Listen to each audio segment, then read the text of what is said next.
I'm not talking about a person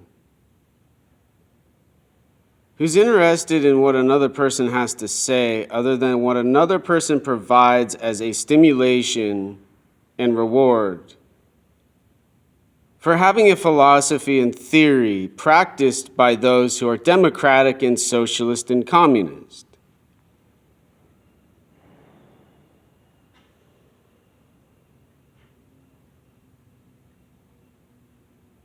All-day activists at the University of Washington stare at the men with dementia, stare at the man who's done too many drugs. They all laugh and they all yell and they all scream. They go up to the 4th floor of the library at the Susan Allen part of the University of Washington, and they make noise in silence.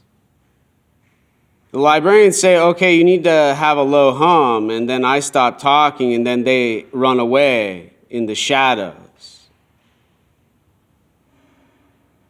They rip and tear the walls.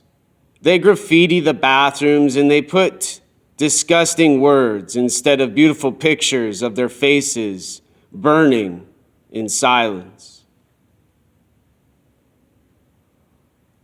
They hear a poem aloud and they run and they run and they find the noise to protect those they sex traffic.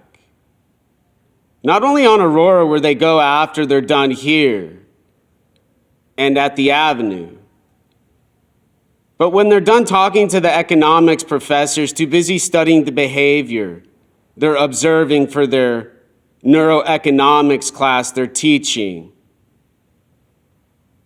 with the mathematics of the physics they practice on the 2nd floor.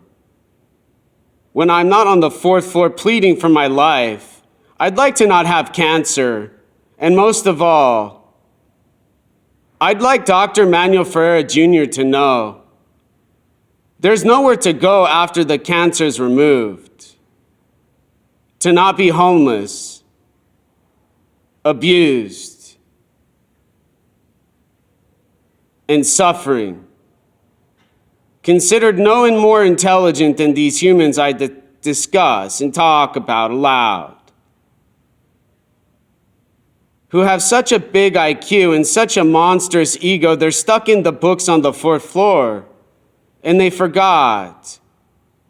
They're late for their snack in the microwave at the hub, where they wait for the people at the bottom of the floor to bring down to the other part of Seattle, where they use them for a prostitute they call a drug dealer.